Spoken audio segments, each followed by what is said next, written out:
अस्सलाम वालेकुम viewers, I am nothing without you का उर्दू में क्या मतलब होता है, चलिए आज की इस वीडियो में हम देख लेते हैं। आई एम नथिंग विदाउट यू का मतलब होता है कि मैं तुम्हारे बिना कुछ नहीं हूँ। आई एम नथिंग का मतलब मैं कुछ नहीं हूँ और विदाउट यू का मतलब तुम्हारे बिना।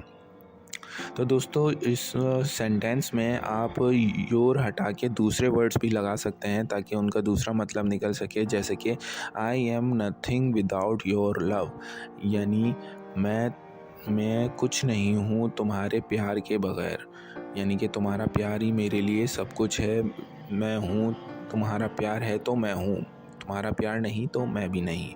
इसके अलावा आई am nothing without your care, यानी कि तुम मेरी केयर करते हो, तुम मेरी परवाह करते हो तो ही मैं हूँ, मैं कुछ भी नहीं हूँ तुम्हारी केयर के बगैर। And I am nothing if you are not in my life, यानी कि अगर तुम मेरी ज़िंदगी में नहीं हो तो मैं कुछ भी नहीं हूँ। तो दोस्तों उम्मीद है समझ में आ गया होगा आपको आई एम नथिंग विदाउट यू का मतलब। अगर ये वीडियो पसंद आई हो तो लाइक ज़रूर कर दें और हमारे चैनल को प्लीज़ प्लीज़ प्लीज़ सब्सक्राइब ज़रूर कर दें।